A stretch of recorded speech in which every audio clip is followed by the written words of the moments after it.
یہ وہ منجلیب ہے جس کے ساتھ خانہ کعبہ کے اوپر حملہ کیا گیا تھا یزید کی جانب سے۔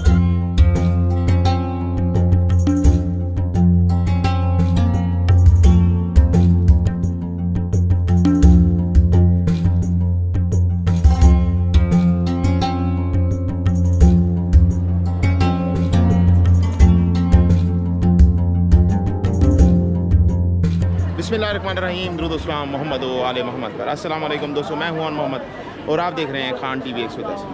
یہ وہ جگہ ہے جہاں پر بیویوں کو ٹھہرایا گیا تھا۔ پیچھے بازار شام جو میں نے آپ کو اپنی پچھلی ویڈیو کے اندر دکھایا، اور یہ ہے یزید کا دربار۔ تو یزید کے دربار کے اندر چلتے ہیں، مکمل ہسٹری بتاتے ہیں، مکمل آپ کو دکھاتے ہیں یزید کا دربار۔ تو ہمارے ساتھ بنے رہیے گا یزید لانتی کا دربار دیکھ کر۔ یہ دربار ہے یزید، یہ پورا کا پورا بڑے بڑے پتھروں سے بنا ہوا۔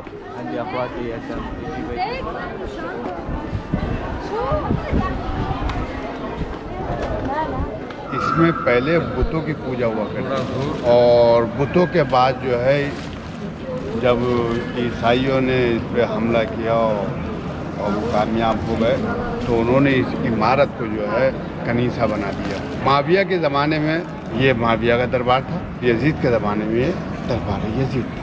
لیکن جب یزید اس دنیا سے چلا گیا اور اس کے بیٹے کا وقت آیا اور اس نے یہ کہہ کے، معاویہ صغیر نے یہ کہہ کے اس تاج اور حکومت کو ٹھوکر مار دی کہ یہ نہ میرے دادا کا حق تھا نہ یہ میرے بابا کا حق ہے، یہ حق تو صرف اور صرف محمد و آل محمد کا تھا۔ عبد الملک بن مروان وہ حاضر تھا، اس سے جو ہے فائدہ اٹھایا اور وہ اس تخت پر قابض ہو گیا، اور پھر حکومت عبد الملک بن مروان کی ہوئی۔ عبد الملک بن مروان کے دور میں یہ جو دیوار بنی ہوئی ہے، اس دیوار کے پیچھے ایک کمرہ ہے، وہ نماز پڑھا کرتا تھا، اس نے اس کمرے کو مسجد سے تعبیر کر دیا گیا، نماز جماعت یہاں ادا ہو جائے۔ آج کے دور میں پوری عمارت کو جامع اموی کے نام سے یاد کیا کربلا جاتا ہے۔ کی واقعے کے بعد نبی کی بیٹیوں کو قیدی بنایا گیا، قیدی بنا کر کوفہ اور کوفہ سے پھر شام لایا گیا، جو میں نے آپ کو اپنی پچھلی ویڈیو میں بازار شام دکھایا۔ اس بازار کو سجایا گیا اور اس دربار کے باہر نبی کی بیٹیوں کو 3 دن تک ٹھہرایا گیا اور اس دربار کو سجایا گیا۔ بہت سے ملکوں سے لوگوں کو بلایا گیا اور اس دربار کے تمام دروازوں کو کھول دیا گیا۔ بہت سارے لوگوں کا یہاں ہجوم لگایا گیا۔ پھر جب امام سجاد اور سیدزادیاں قیدی ہو کر بغیر چادر یزید کی دربار میں آن پہنچے تو یزید خوشی سے جھوم رہا تھا۔ اتنے میں کسی نے امام حسین کا کٹا ہوا سر جب یزید کے سامنے پیش کیا، یزید اپنے ہاتھوں میں لاٹھی لے کر امام حسین کے پاک لبوں پر مار رہا تھا، ہنس ہنس کے کہہ رہا تھا کہ کاش آج میرا بابا زندہ ہوتا، کاش میرا آج دادا زندہ ہوتا تو میں ان کو بتاتا کہ میں نے بنی ہاشم کے ساتھ کیا کر دیا۔ رسول اللہ کے نواسے کی توہین کر ہی رہا تھا، اتنے میں یزید نے سوچا کہ اللہ نے مجھے بہت عزت دی۔ دربار کے خطیب سے کہا کہ ممبر پر آؤ اور دنیا کو بتاؤ کہ اللہ نے مجھے کتنی عزت دی ہے، اور بتاؤ کہ بنو امیہ اس دنیا میں کیا مرتبہ رکھتا ہے۔ بکا ہوا خطیب ممبر پر آیا اور یزید کی شان میں قصیدے کہنے لگا۔ اتنے میں امام سجاد زنجیروں میں جکڑے ہوئے کہنے لگے، اے خطیب، تو نے مخلوق کو راضی کرنے کے لیے اپنے پروردگار کو ناراض کیا ہے، بس تم نے اپنا ٹھکانہ دوزخ بنا لیا۔ پھر امام سجاد نے یزید کی طرف دیکھا اور کہا، اے یزید، مجھے بھی اجازت دے، میں بھی اپنے خاندان کا تعارف کرواؤں۔ لوگوں نے کہا، یہ بیمار قیدی جو اپنی بہنوں کے سامنے زنجیروں میں بندھا رسوا کھڑا ہوا ہے، یہ کیا کہے گا، اسے بھی اجازت دے دو۔ تو پھر یزید نے کہا کہ کرواؤ تم اپنا تعارف۔ امام سجاد زنجیروں میں جکڑے ہوئے ممبر پر آتے ہیں اور فرماتے ہیں، تعریف اس اللہ کی جو تعریف کے قابل ہے۔ اے لوگو، اللہ نے ہمیں 6 چیزیں عطا کیں اور 7 چیزوں سے ہمیں برتری حاصل ہے، اور 6 یہ ہیں: علم و حکمت، حلم اور بردباری، جود و سخاوت، فصاحت اور بلاغت، شجاع اور بہادری، اور مومنین کے دلوں میں محبت اور مودت۔ اور ہماری 7 فضیلتیں یہ ہیں کہ اللہ کا رسول حضرت محمد صلی اللہ علیہ وآلہ وسلم ہم میں سے ہیں۔ امت کے صدیق اور جواں مرد علی اور جعفر ہم میں سے ہیں۔ روز محشر اللہ نے یہ اعزاز ہمارے خاندان کو بخشا کہ جب تک علی حوض کوثر کا جام نہ پلائے تو کوئی جنت میں داخل نہیں ہو سکتا۔ رسول اللہ کے شیر حمزہ بن عبد المطلب ہم میں سے ہیں۔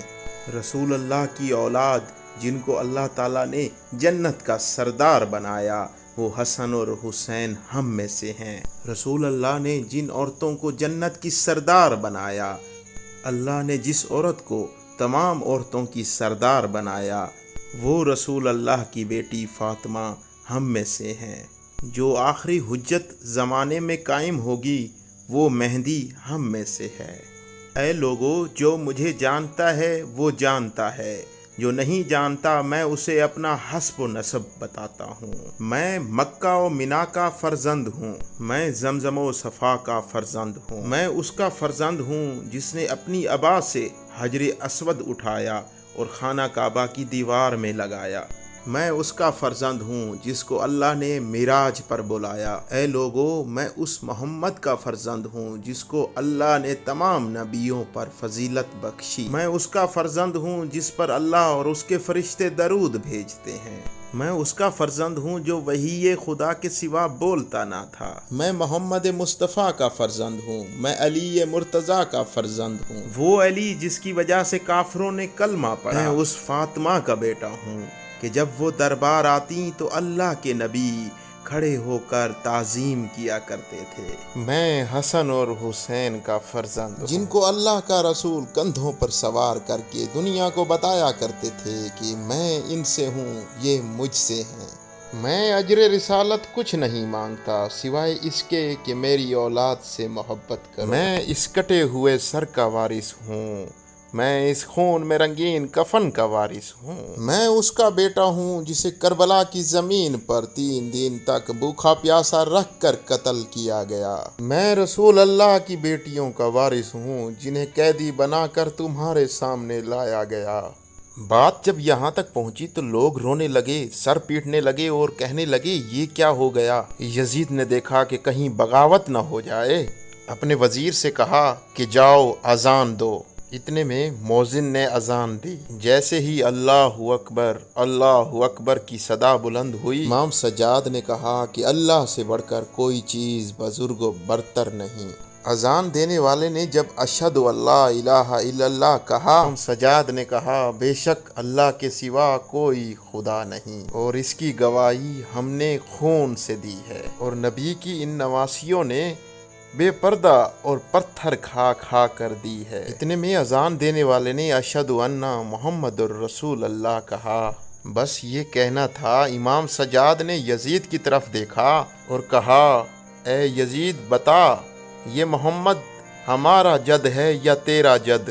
یہ محمد اس کٹے ہوئے سر کے لب چومتا تھا، یہ محمد اس کٹے ہوئے سر کو کندھوں پر سوار کرتا تھا جس کا سر تم نے کاٹا ہے۔ اسی محمد کی بیٹیوں کو تم نے بے پردہ کر کے بازاروں میں پھرایا ہے۔ اسی محمد کا خون میری رگوں میں بہتا ہے، اسی محمد کا خون اس کٹے ہوئے گلے سے آج بھی بہتا ہے۔ اور بس لوگوں کے ذہنوں میں بغاوت نے جنم لے لیا، اور یزید نے کہا جاؤ اس حسین کے بیٹے کو قید میں ڈال دو اور ان عورتوں کو بھی قید خانے میں ڈال دو۔ اور رسول اللہ کے خاندان کو دربار سے لے کر قید خانے میں ڈال دیا گیا۔ اس امام سجاد کے خطبے کا یہ اثر ہوا کہ اس دن سے آج تک ہر نیک انسان یزید پر لعنت کرتا ہے اور اس مظلوم حسین سے پیار کرتا ہے۔ جی دوستو، یہ ہے پوری یہ دربار یزید، یہ بالکل اسی طرح بنی ہوئی ہے اس دور میں جس طرح بنائی گئی تھی، بالکل اس کے اندر بہت کم چینجنگ کی گئی ہے۔ یزید کے اندر یوں ہی آپ آتے ہیں تو آپ کو ایک بہت بڑا تخت نظر آتا ہے اس سائڈ میں۔ یہ تخت اتنا بڑا ہے کہ آپ کے گھروں کی جو چھتیں ہیں ان سے بھی بہت بڑا ہوگا۔ یہ اتنا اونچا تخت ہے۔ اس تخت کے اوپر یزید بیٹھا کرتا تھا، اور اسی تخت کے ساتھ یہ وہ جگہ بنائی گئی ہے، اب اس کو 4 دیواری سے مطلب ایک معین کر دیا گیا ہے، یہاں پر سادات کے قافلے کو ٹھہرایا گیا تھا۔ یہ وہ جگہ ہے جہاں سادات کے قافلے کو ٹھہرایا گیا تھا، اور پیچھے یزید کا دربار، اور یہ وہ جگہ ہے جہاں سے بی بی نے خطبہ دیا تھا۔ اس جگہ کو اب اس انداز سے بنا دیا گیا ہے، لیکن یہ وہ جگہ ہے جہاں پر بی بی نے خطبہ دیا تھا، اور امام سجاد علیہ السلام نے بھی خطبہ دیا تھا۔ یہ دیکھیں، اسی یزید کی دربار کے اندر ایک نبی خدا کا روضہ بھی ہے۔ نبی خدا کا روضہ یزید کی دربار بننے سے بھی پہلے کا ہے۔ اس وقت یہ ایک چھوٹی سی قبر ہوا کرتی تھی، آج اس کو اس انداز سے بنا دیا گیا ہے۔ نبی خدا حضرت یحییٰ علیہ السلام کا یہ روضہ ہے۔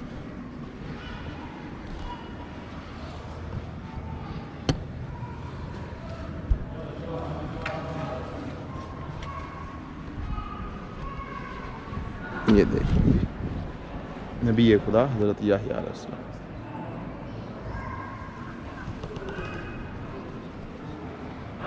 یہ مکمل کی مکمل دربار یزید، جس کے آپ کو مناظر بھی دکھائے میں نے، اور تھوڑی سی ہسٹری بھی بتانے کی کوشش کی تاکہ آپ لوگ سمجھ سکیں۔ تو ابھی آگے چلتے ہیں ہم۔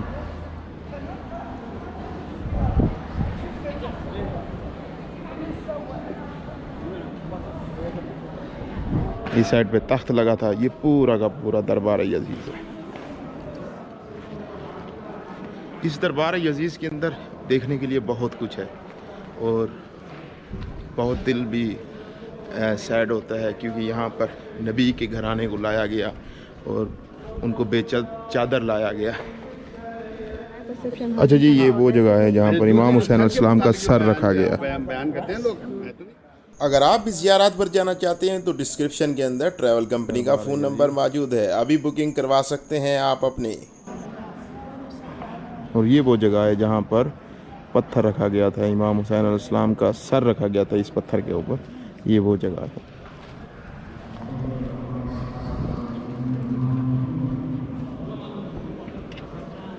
یہ وہ جگہ ہے جہاں پر امام سجاد علیہ السلام کو قید میں رکھا گیا تھا۔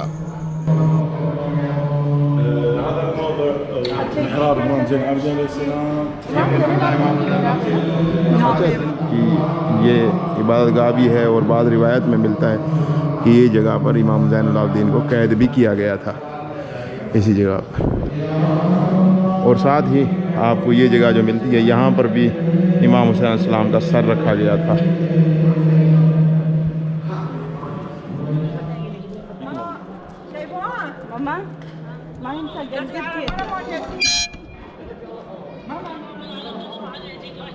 یہ وہ منجلیب ہے جس کے ساتھ خانہ کعبہ کے اوپر حملہ کیا گیا تھا یزید کی جانب سے۔ ثواب حسين سلام الله عليه، ثواب ابو عبد الله، طفولة سيدي زينب سلام الله عليه، بابو سعد بابو سعد اوپن، هون مسجد السبايا سلام الله عليه، اچھا معطل هون داخلي انجا امام سيدنا يحيى سلام الله عليه، ومسجد السبايا مع سيدي زينب سلام الله عليه، هون سيدي رقية دسترس بيرون دسترس. یہ ہے یزید کا دربار، اور یہاں کے لوگوں کا رہن سہن بالکل مختلف ہے، ایک یورپ کی طرح ہے، لیکن یہ غریب ملک ضرور ہے لیکن بنا ہوا یورپ کی طرح بالکل۔ امید کرتا ہوں ہماری یہ چھوٹی سی ویڈیو آپ کو بہت پسند آئی ہوگی۔ اگر پسند آئی ہے تو اپنے دوستوں کے ساتھ شیئر کریں، ہمارے چینل کو سبسکرائب کر لیں، بیل آئیکن کو دبا دیں اس طرح کی ویڈیوز دیکھنے کے لیے۔ انشاءاللہ نیکسٹ ویڈیو کے اندر ہم آپ کو بی بی سکینہ سلام اللہ علیہ کا روزہ دکھائیں گے۔ دعا میں یاد رکھیے گا، ملتے ہیں نئی ویڈیو میں، جب تک دیجیے اجازت، اللہ حافظ۔